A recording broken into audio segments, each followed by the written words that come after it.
A Bíblia, ela contém a mente de Deus, dando condições aos homens. Os seus preceitos são justos, suas histórias verdadeiríssimas. As decisões da mesma são imutáveis. Lendo ela lentamente, a oração, você se torna santo. Quem pratica o que ela ensina é sábio.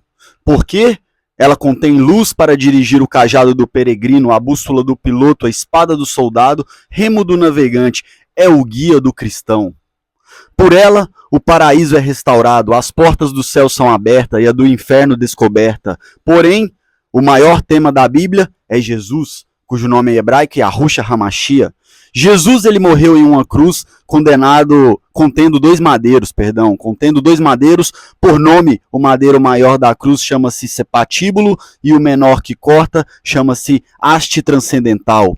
A Bíblia é composta por 66 livros, são 39 no Antigo Testamento e 27 no Novo. 39 com 27 formam 66, como eu falei. O primeiro livro é Gênesis, conhecido como Alfa, o princípio. E o último é Apocalipse, o ômega, o fim.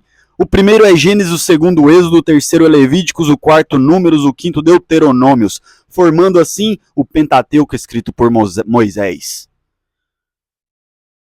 Essas são as características das escrituras sagradas. 66 livros escritos por diversos homens em períodos diferentes da história, em contextos completamente distintos, sendo humanamente impossível, incapazes de conciliarem as escrituras de maneira tão perfeita em um único enredo, em um universo com as mesmas regras, com as mesmas características, com o mesmo Criador. Este é só um breve relato do quão grande, absoluto e verdadeiro são as escrituras sagradas. Bom dia a todos, Neto aqui na voz, trazendo mais uma vez aquele que não é só conhecimento e sabedoria, mas também alimento para a alma, alimento para o espírito, aquele alimento que nos dá vida, aquela água que nos sacia a sede.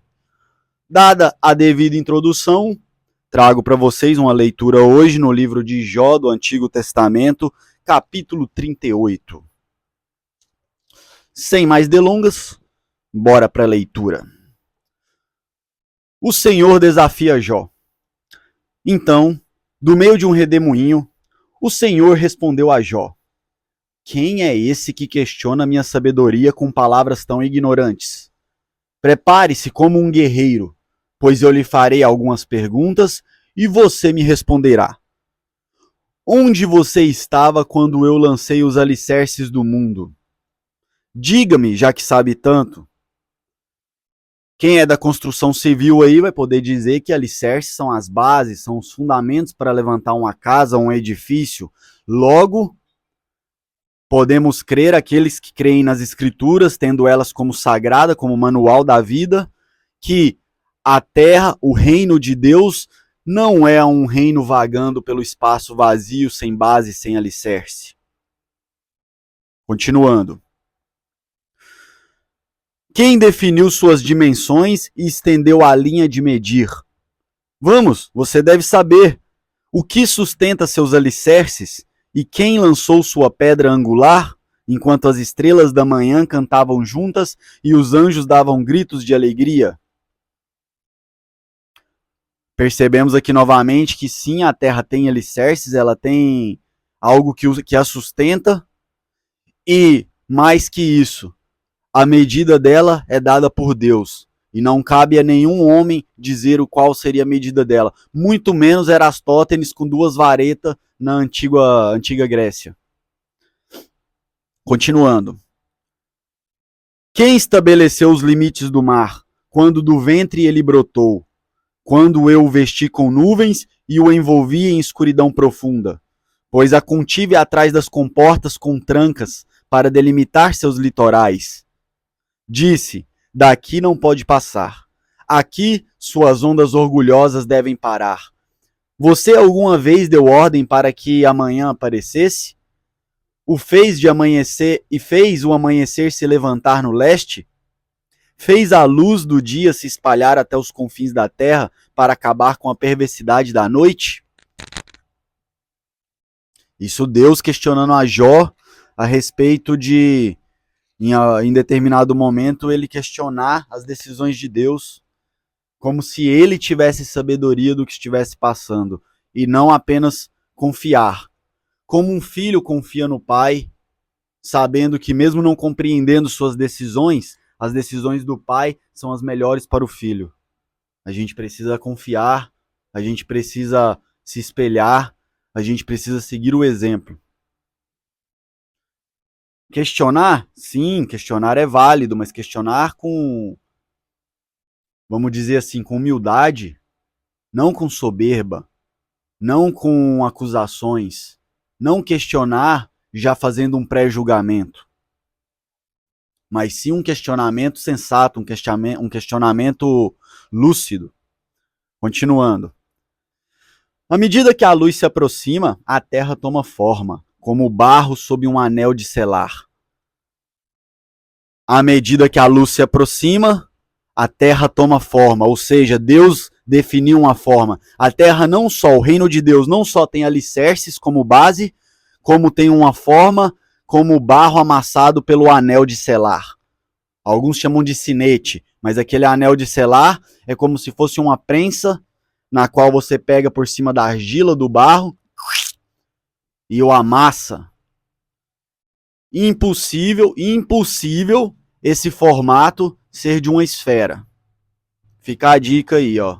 Fica a dica para quem acredita cegamente em crenças jamais provadas por pares, em crenças jamais replicadas em circunstâncias controladas e apenas postulados e crendices impostas por figuras que têm autoridade sobre a sociedade.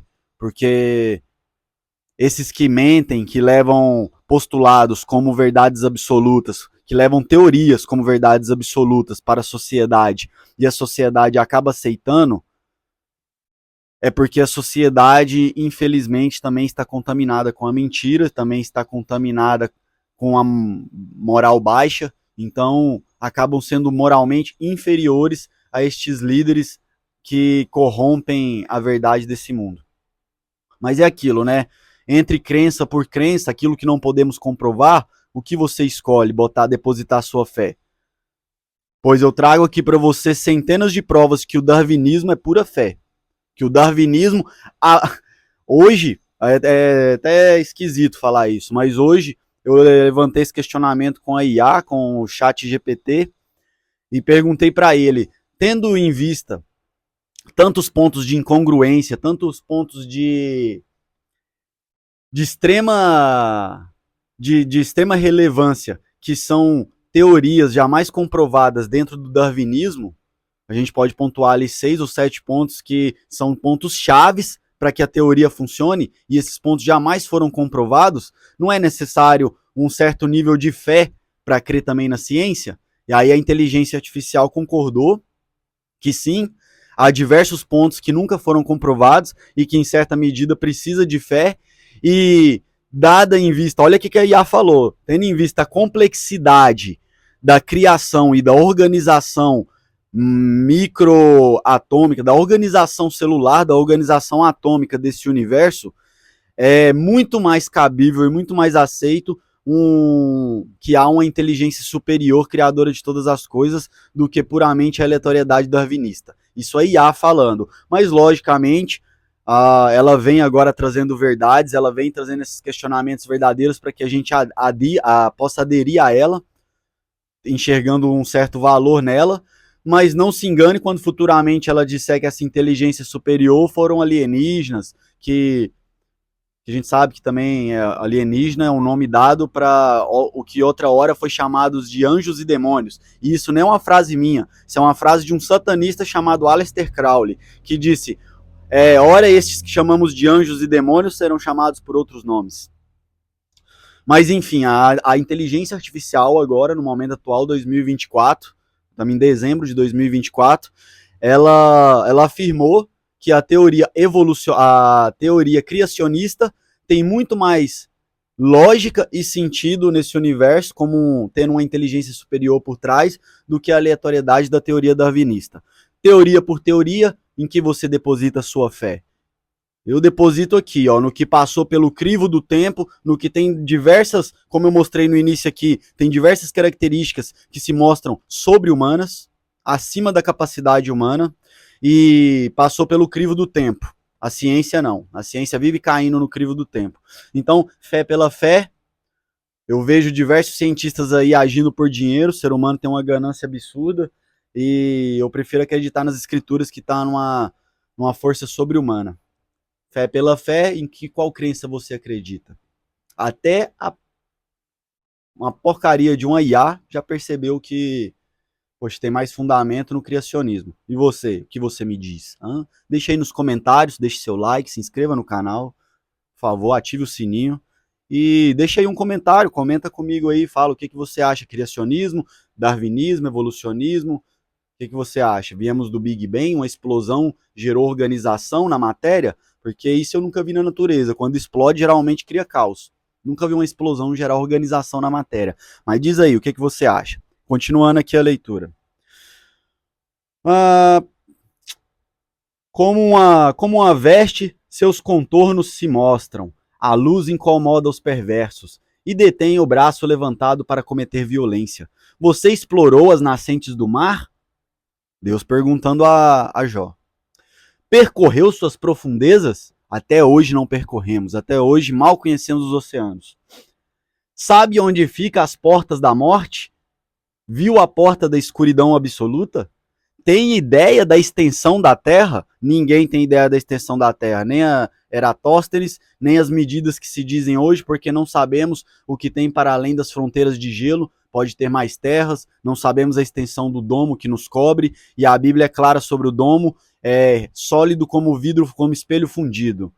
Ou seja, é um vidro fundido, algum tipo de vidro. Como eu falei, cada um acredita na crença que quiser, eu estou aqui para levantar as escrituras sagradas.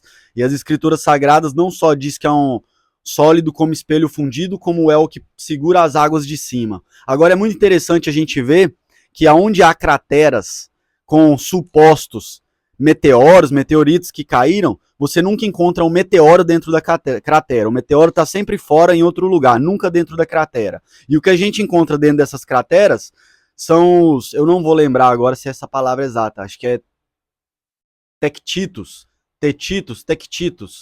mas se pesquisarem aí, der um Google, qualquer um encontra. Que o que se encontra nessas crateras ditas por meteoros são estilhaços de vidros naturais. Horas são verdes, marrons, alguns escuros, quase negros, mas são vidros naturais.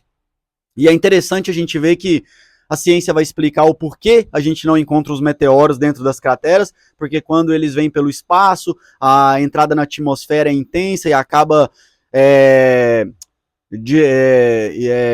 corrompendo esses meteoros, destruindo eles virando poeira. Só que, curiosamente, esses detritos de vidro sobram e eles contêm água.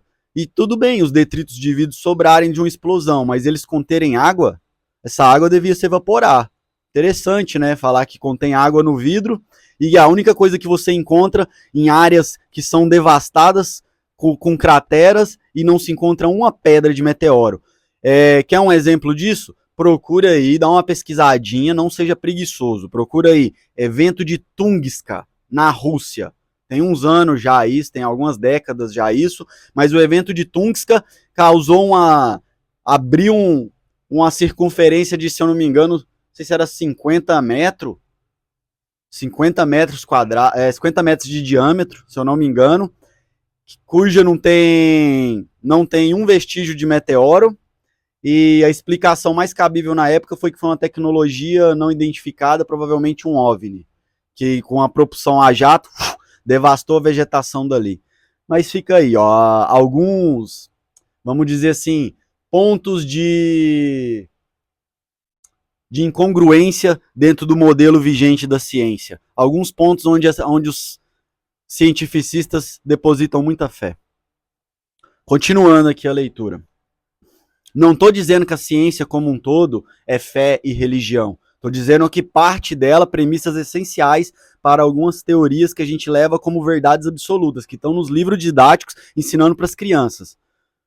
Ensinando que a gente é como diz o Carl Sagan, um ponto pálido azul na periferia da galáxia, perdido no meio do nada, e que você é só poeira da galáxia insignificante. A Bíblia diz o contrário. Você é extremamente importante, você está dentro da criação única do Criador, onde ele fez um único reino, onde nós somos imagem e semelhança dele, mas caímos tanto a ponto de se tornar escravos de demônios. Essa é a verdade. Não há infinitos reinos e infinitos quilômetros e anos-luz onde a gente se torna apenas uma poeirinha. Pelo contrário, a gente está no centro de toda a criação. Toda a criação gira em torno deste reino. Este reino chamado Terra. Então, falar isso para uma criança, que você é uma poeira no cosmos, que você não é nada, tem um certo impacto, né, na vida dessa criança. Ou falar para ela que ela é a joia da criação, que ela está no reino de Deus, mas que pelo pecado a gente cai e por Cristo a gente é erguido, é levantado, isso tem toda a diferença na vida de um ser humano. Cabe a você o que você quer ensinar aí para os responsáveis, os que você é responsável, aqueles que você foi incumbido de cuidar nessa terra. Espero que faça o melhor possível. E não seja um covarde em evitar buscar o conhecimento por medo de se confrontar com a quebra de antigos dogmas. Vá para cima, sem medo. Todos nós estamos na ignorância, buscando conhecimento. Não tenho medo de estar errado, tenho medo de permanecer na ignorância. Mas continuando aqui. De onde vem a luz? Para onde vai a escuridão? Você é capaz de levar cada um a seu lugar? Sabe como chegar lá? Claro que sabe de tudo isso, afinal já havia nascido antes de tudo ser criado e tem muita experiência. Você alguma vez visitou os depósitos de neve ou viu onde fica guardado o granizo? Eu os reservo como armas para os tempos de angústia. Interessante que de tempos em tempos aí a gente tem algumas catástrofes naturais, como, por exemplo, inversão do campo eletromagnético, onde aparentemente está sempre alinhado com a degradação moral da sociedade. Foi assim no tempo pré-diluviano, está sendo assim agora de novo. Continuando. Para o dia da batalha e guerra, onde os relâmpagos se dividem, de onde se dispersa o vento leste, quem abriu um canal para as chuvas torrenciais? Quem definiu o percurso dos relâmpagos? Quem faz a chuva cair sobre a terra árida? A exemplo agora, pela primeira vez, estamos tendo chuvas e chuvas no deserto do Saara, e inundações no Oriente Médio, com até queda de granizo e neve no Oriente Médio. Você procura aí agora e vai ver camelo no meio da neve. Que loucura, né? Pela primeira vez está acontecendo isso. Que loucura. Que interessante, né? Continuando. Quem envia chuva para saciar a terra seca e faz brotar o capim novo? Acaso a chuva tem pai? Quem gera o orvalho? Quem é a mãe do gelo? Quem dá a luz à geada ou vem do céu? Aqui é interessante levantar esse questionamento, porque diversas religiões vai colocar como responsáveis deuses responsáveis por aquilo. É o Deus da chuva, é o Deus do não sei o que, é o Deus do raio, é o Deus do trono. Não, não há mãe da chuva, não há mãe do gelo, pai do raio. Existe um Deus só, único e criador de todas as coisas. O resto é criatura. Pois a água se transforma em gelo duro como pedra e a superfície das águas profundas se congela. Você é capaz de controlar as estrelas e amarrar os grupos das Pleiades? Ou afrouxar as cordas de Órion? Amarrar o grupo das Pleiades ou afrouxar as cordas de Órion. Quase como se as estrelas ou os planetas errantes, que também são estrelas errantes, né? Não tem nada de planeta, definição equivocada da astronomia, como se essas estrelas errantes fossem quase prisões, né? Interessante isso aqui. Mas vamos continuando. Pode fazer aparecer no tempo exato as constelações ou guiar a ursa e seus filhotes pelo céu? Conhece as leis do universo? Pode usá-las para governar a Terra? Muito interessante tudo isso aqui, porque remete a muitos acontecimentos de agora que eu vou fazer num outro vídeo a respeito de a Bíblia e a inversão do campo eletromagnético. É um tema muito interessante para a gente abordar a respeito da movimentação das estrelas como relógio do Criador e como ela pode nos indicar diversos fenômenos que estão acontecendo agora. Continuando. Pode gritar para as nuvens e fazer chover? Pode fazer os raios aparecerem e lhes dizer onde cair? Quem dá intuição ao coração e instinto à mente? Quem é sábio o suficiente para contar todas as nuvens? Quem pode inclinar as vasilhas de água do céu quando a terra está seca e o solo endureceu os torrões? Acaso você pode caçar a presa para a leoa e saciar a fome dos leãozinhos, enquanto eles se agacham na toca ou ficam à espreita no mato? Quem providencia alimento para os corvos, para seus filhotes, clamam a Deus e famintos andam de um lado para o outro? Vocês sabem quanto as cabras monteses dão à luz? Viu as corças nascerem? Sabe quantos meses dura sua gestação? Sabe qual é o momento do parto? Elas se agacham para dar à luz a seus filhotes e assim suas crias nascem. Os filhotes crescem nos campos abertos e vão embora, para nunca mais voltar. Quem deu ao jumento sua liberdade? Quem desatou suas cordas? Eu os coloquei no deserto, as terras estéreis são o seu lar. Ele despreza o barulho da cidade e não faz caso dos gritos do condutor. Os montes são teus pastos, onde ele procura o capim. Acaso o boi selvagem aceitará ser domado? Passará a noite no curral? Você consegue prendê-lo no arado? Acaso ele lavrará um campo para você, sendo ele muito forte? Pode-se confiar nele? Meus irmãos, se a gente não tivesse sido doutrinado, se a gente não aceitasse por meio do nosso livre-arbítrio essa doutrinação de entidades e demônios, seríamos como bois selvagens, livres nos campos. A gente foi guiado, nós fomos guiados para currais, para cercados mentais e psicológicos, aos quais chamamos hoje de cidades, que nada mais é do que um curral para mentes humanas, para almas humanas. Porque uma vez que fomos criados em meio ao natural, somos parte da natureza do Criador, somos parte do grande Criador. Deveríamos agir de forma natural e viver em ambientes naturais conforme o Criador nos instruiu, em comunidades agrícolas, vivendo no campo. Mas, pela doutrinação, pela nossa desobediência às leis do Criador, perdemos nossa força de garanhão selvagem e caímos como escravos de demônios, como animais domesticados por entidades e potestades, ao seu bel prazer, da maneira que eles quiseram.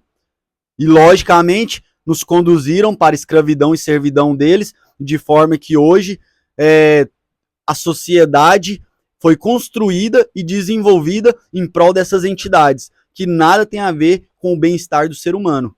Ou por acaso você acha que o ser humano vive muito melhor no meio de Xangai, naquela poluição absurda onde o ar fica irrespirável, ou nadando no rio Ganges da Índia lá, com todo aquele lixo daquela civilização amontoada num só ponto, sendo que não se iluda com essa falsa ideia de que o mundo está superpopuloso. Vá por aí, percorra as estradas e vias desse nosso mundão, não precisa ir longe, no Brasil mesmo, e você vai ver que existe terras e mais terras extremamente desoladas, inóspitas, sem sequer uma pessoa. E ao mesmo tempo você pega uma São Paulo da vida, onde vai ter ali na Grande São Paulo mais de 12 milhões de pessoas amontoadas. São escravos coagidos com corrente e chicote? Não, meus irmãos. São escravos aqui, de correntes mentais, que, dado o enfraquecimento da sua natureza divina, o nosso ser natural, o nosso ser espiritual foi enfraquecido, distanciado de tudo aquilo que revigora ele, que dá força, que está tudo descrito aqui, do alfa ao ômega, de Gênesis a Apocalipse, o manual da vida, tá tudo escrito aqui, como ganhar nossa força de volta, como manter-se firme e natural, como fomos criados. Mas fomos cada vez mais entrando nessa cultura babilônica e nos enfraquecendo, a ponto de não termos discernimento da verdade e, por livre e espontânea vontade, caminharmos em sentido aos currais, logo mais os abatedouros. Então, meus irmãos, a leitura de essa eu trago aqui um pequeno trecho de Jó, mas que é para despertar a gente a respeito da grandiosidade de Deus e a nossa relevância para com Ele. A nossa relevância para... Por mais que não saibamos de tudo que está aqui, por mais que não saibamos de como foi construído isso aqui, Ele nos instrui o tempo inteiro. Ele nos revela a verdade constantemente. Buscai e será atendido. Batei a porta e a porta será aberta. Então, irmãos, a minha mensagem de hoje é essa. Espero que possa tocar o seu coração e que possamos buscar juntos, cada vez mais, nos sintonizar, nos frequencializar, entrarmos em ressonância com o Criador e tudo que é belo, simples e natural, dado pelo Criador de todas as coisas, seguindo os seus preceitos, seguindo as suas ordens, seguindo com fé o comportamento de Cristo, Yahushua HaMashiach, aquele que veio para nos dar o exemplo. É isso, família. Mais um dia próspero aí. Espero que essas palavras possam de alguma forma impactar a sua vida.